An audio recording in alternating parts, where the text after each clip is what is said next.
Newsfile is your most authoritative news analysis platform, and here on Newsfile we put Ghana first. Like I said, we will use the whole hour to respond to some of your specific questions and concerns about the budget. But let me do a very quick one with Kuku Kwating, and then briefly with Setepe also, who wants to make a quick responses. Yes. Okay, quick. It's important that I draw attention to a point you keep making, that capital expenditure is 8.5. The capital expenditure that you refer to is central government capital expenditure, if you like. When you transfer money to your MMDs, they do some capital expenditure. So if you go to page 206 of the budget, in the memorandum, you see total capital expenditure. You see total capital expenditure of 12.96. Yeah, I don't know if you have the budget.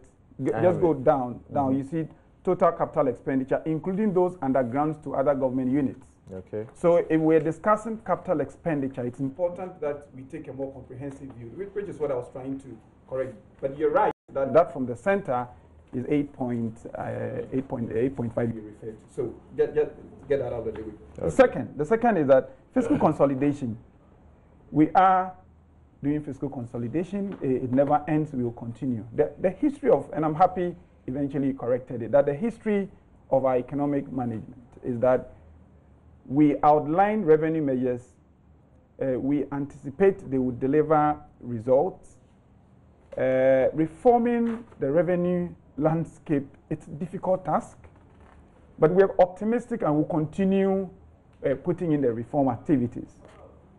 So we project confidently, and then we monitor. Once we see that the revenues are not flowing in as quickly as we expected, we adjust expenditures. So let nobody, and I say this because the market is listening to us, and I don't want anybody to go away with the impression that somehow the IMF is going to go away and so we're going to misconduct ourselves. That will not happen. We will stick with the strategy we have been using, because on the one hand, we also need to encourage ourselves to collect more domestic revenue. And that's why you see those interventions that you discussed with the Honorable Minister. We mean them. They have, those strategies on MMD, IGF. It's not something you have seen in previous budgets. This time around, we mean it. And I'm confident we definitely will achieve some results that way. So I just want to communicate the comfort that our fiscal consolidation is on course, and investors whose monies are in this economy can be confident that we will not destabilize the macro. Okay. The quick one on debt. Look, we have projected a primary surplus of 1.2%.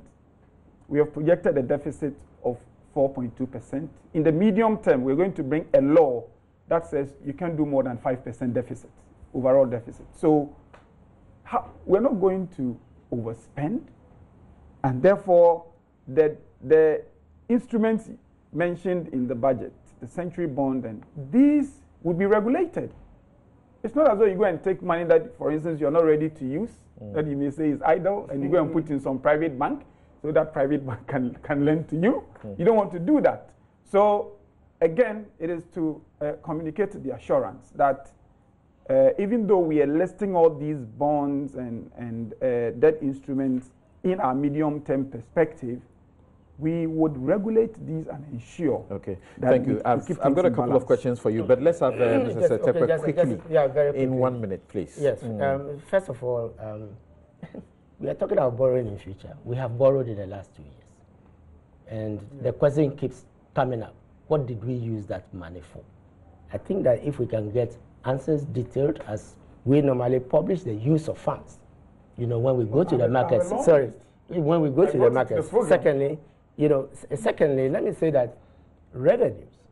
Let's not forget that the temporary taxes are still in place. They have not gone away. VAT is still at 17.5%. The only element that went away was on the non-core financial services. So the increase, ESLA is still in place, bringing in 3 billion, and we mentioned oil revenue. So it is not so much a revenue question that we are not, mobilizing enough revenue. I agree that certain tax handlers can do well, and if we can stop tinkering with the VAT in particular, flat rate, and then now a levy, and denying businesses input tax credits, which result we have seen loudly from business themselves, increasing prices as we predicted. Okay. Those are the things that would bring. All right, so I need you to respond to this. Just a quick one. Very quick one. I think as a nation, we must plan to manage debt, including technical assistance. We get assistance for revenue, we get assistance for expenditure. What we initiated was debt management. And that's why we proposed in the Public Financial Management Act that we should have a debt management office. Okay. And which is why we took part of the oil revenues to manage debt. Okay, so what we need to do is to manage debt. Right. As Prof said, if you are going to borrow, and I've been saying, if you are going to borrow, learn to repay. Right, thank you. Mr. Kuku, I'm back to what I did largely with Mr. Ofori-Atta. Yeah. So Ebo is asking that the reduction in the higher income bracket income tax from 35% to 30%, and the increase in the threshold to 20,000 Ghana cedis won't bring in enough revenue and was better scrapped. Why didn't the government rather keep it at 10,000 and rather reduce the rate to 30%? Isn't this change to satisfy the MPs and political office holders like all of you? No, it wasn't. We did the simulations. So you look at various adjustments and you see what the effect will be, because one, there was a genuine feeling in government when we were drawing this budget that we needed to take a look at that. We needed to take a look at that because you see, it's very easy to say, well, these are rich people or these are high income earners, and therefore it is okay to take a lot more from them. But let's not forget that these high income earners, they buy from people who may be selling to make ends meet. They create consumption.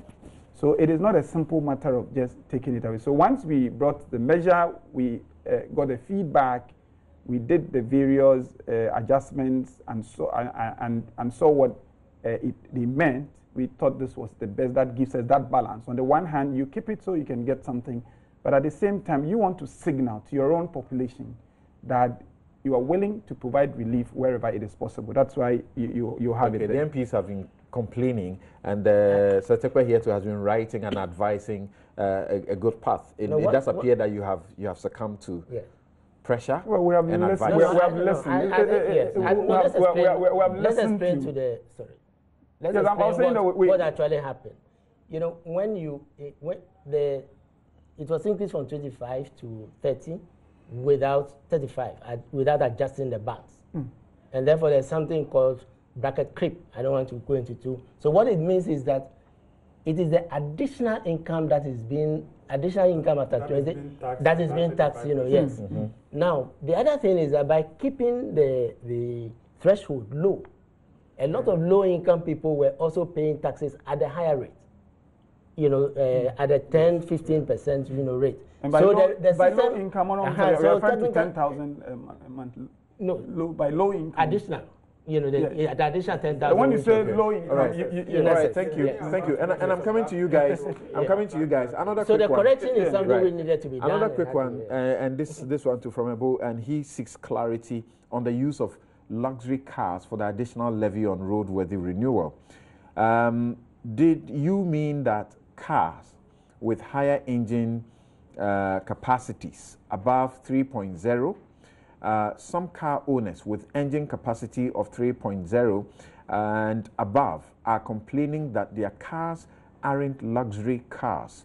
They also argue that already they have paid higher duties, so the additional levy is like double taxation. It's not double taxation. It's double backdoor tax. Look, you say it's what? Backdoor tax? Backdoor increasing. So what's the difference between that and double taxation? Well, you are using a fee, right, which is a non-tax revenue imposed by DVLA when you go and inspect. instead of explicitly saying that I want to increase, VAT, right. or I want to Thank increase. The difference between increasing VAT and, for instance, the luxury vehicles levy is that VAT is across. This is targeted, and it was part of the interventions we brought in the mid-year, that our objective is not just to spread taxes across. We're trying to look out for people who are in the position to contribute more. And that is why we did the income tax one and did this luxury vehicle tax. Now, to the point that was raised, look, the definition of luxury vehicle, as was approved by the people's representative, is very clear. That vehicles 3.0 cc and above, you pay this levy. I can understand the point people make when they say, well, if you yourself have added the word luxury, then make it luxury, really. Forget about the definition in the law. Yeah. Well, we may well go to Parliament and say, you change the name from luxury vehicles tax to maybe luxury and environmental. You can do anything to... Or give an interpretation, exactly. an interpretation that gives a definition properly and exempt some Or others. you may want to... I know people who are sitting in the car you call luxury, and they are sitting in it because they must sit in it to live. Yeah, and also, if I can address these points, because they've come to us several times, and there are reasons why, of course, we continue to look at them, but there are reasons why you cannot do some of these things easily, unless you want to scrap the levy altogether. It's a matter of law. The law says this is what we call luxury vehicle. Okay. We may well want to go and change the name. Maybe that will make it more acceptable. We can do that. But I think we want to look at the substance of what is happening. We say a certain engine capacity and above. The issue of what if the car is old?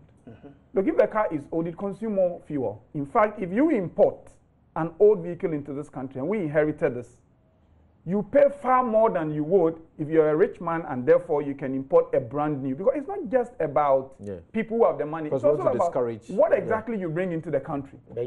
So what we're saying is that if your vehicle is old, the engine capacity is big, you are consuming a lot of the ordinary man's fuel. Okay, so if I may, do this. Prof, I have already made a point that yes, you must go to the law. Sorry, just hold on briefly. You must go to the law and see what is being taxed. Okay, so kindly note what you want to say. I need you to come on this one too, so that at least we can assist the people who are watching and listening to answer a couple of their questions. Yes, kindly note that for me. Now, Eric is asking that you are proposing to spend about 20 billion more than you spent last year, given the huge shortfall in revenue, that's about 10% this year. Where is the money going to come from? He's interested in what percentage of last year's budget was executed. And a more important question tied to that also is, industry is complaining about high tax margins. Has the government abandoned the mantra of moving away from taxation to production, which I asked the minister earlier? We haven't. And if you would take the last 2 years, almost 2 years we have been in government, and would look at all the tax measures we've brought, net, they bring relief rather than more taxes. Okay. We can go back to 2017 and see all the changes that we tax measures that we have brought. Even in the mid-year review, the real idea was to target people who earn a little more. It was not an idea to spread tax across. So this suggestion that somehow this administration has imposed more taxes is completely incorrect. And I'll be happy to have a discussion where I am told which taxes we are referring to. We're not doing that. We will continue to support industry. But you see, we need to remember that keeping a stable macroeconomy is also support for the private sector. No private sector would thrive in an environment of high interest rates. And so to limit borrowing, sometimes you need to learn to mobilize resources from within. That to GDP, tax revenue to, or revenue generally, revenue to GDP ratio in Ghana, we're doing around 16. Our contemporaries are doing far more. So it must not be made to look as if this administration is taking more taxes than we should, What we have committed to do, and it's clear in the budget statement we presented, is that you now want to look at compliance. And by compliance, we mean people who are known to the tax authority, but who are able to disclose their tax obligations and pay less. And then, of course, we will spread the tax net to capture in those who have not. Okay. That is what we are seeking to do to complement. Right. But how do we do that? I think there's a limit to how much we can reduce taxes. So far, we've done enough. Thank you. I'm starting from Dr. Said Boakye on the matters and the questions that have come up and what interventions you also have to make, because as he was trying to answer them, you guys were putting your hands up. And I can see also that you have made some notes for yourself. As far as the budget is concerned, what is it that you feel we should pay attention to and speak to at this moment? You see, the Deputy Minister was saying the budget is still a fiscal consolidation budget. And budget. And our strategy going forward. The strategy will have to be prudent. But I want to disagree, because the minister, when he was delivering the budget in Parliament, made an observation, which is correct, that because of the rebasing in 2010, the political leaders thought they had a room to borrow, and they borrowed to this level. The similar thing is happening now. Now, the Deputy Minister is quoting 4.2 deficit, and is talking about the fact that sending some bill to Parliament to cap it at 5%. This budget, in terms of the old GDP, is increasing from about 4.5% to about 5.4% if you calculate in terms of old GDP. But you're mixing the figures up. Indeed, we start with the projection in the original budget. So the 4.5 you see there is in respect of the old series. If you come to the new, it's much lower. I think it's 3.7. Hold on. This is the 4.5 is the 2018 deficit. Yeah, I'm talking about the 4.5 in terms of old. Yeah. But for 2019, if you do the calculation, 2019 deficit is going to be about 5.4. But because of the rebasing, it is being hidden as if it is 4.2. It is normalized, so you can't talk about the old series in 2019. But that is the comment the minister made in Parliament. And it is, you are seeing that right now. So borrowing is being up. Deficit is being shot up beyond 5%, around 5.4, if we are dealing with the old GDP. The fiscal rules will give you comfort, trust me.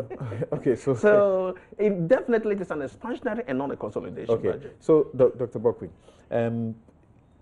do you mind, should I ask you a fresh question rather than asking you to make the contributions that you intended to make?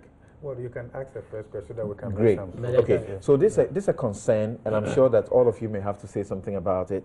Esan Koma, the legal vigilante, has been asking it since the budget was read. DKM. It says that company ran a Ponzi scheme. That's what people are saying.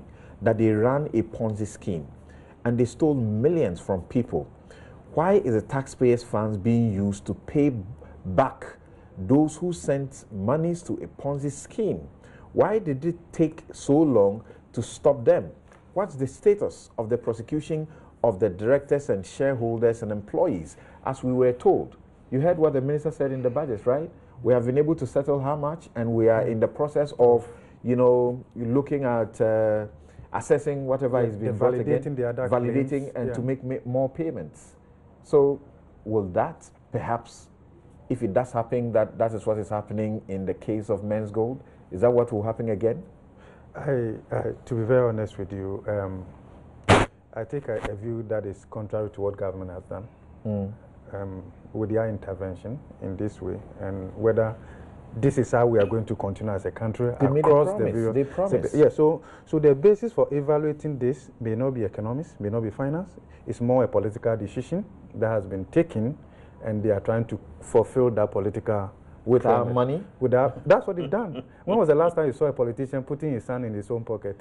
They always put it in the public pocket, owned by all of us. You understand that? So that's what they have done. But let's also look at the other dimension to it, and whether we can conclude that this is lost money.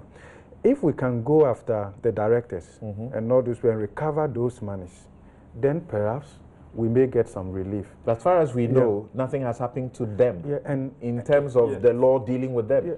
Because if you look at because we made a promise We're in getting to 2019. We'll be getting to the campaign very soon. Yes. The people will ask us, you promised us that you pay our monies back. Yeah, you know what? So we need to do this. Yeah. Look, the 2019 budget is already anticipating the 2020 election. You can't run away from that. This is how we have managed our affairs all this while. You can see government is already gearing up for that. And that's the fear. And it's not unique. It's not unique. Go back to 1992. Check 1996. Check 2000. 2004 was an exception. Check 2008, 2012, 2016. You see how the behavior of politics, especially in response to all the major competitive elections, how we have behaved. That's why I said that this is more a political issue. Come to think, look at it this way, the broader picture. Look at the banking sector. So you can see how we have supported that with the balance sheet and how it is feeding into our debt to GDP ratio now because of how much we have spent in actually resolving the sector. For me, there's wisdom in doing that actually in terms of yeah, of course. I've told you that they will never put their hands. Were you putting your hand in your own pocket when you were there? Right. So, Dr. Said, this one, I should get your very 1 minute view on it. Do you agree with him and the other many Ghanaians who say, including the legal vigilante, who say this is wrong? We should not allow it to happen. And how can we stop it from happening?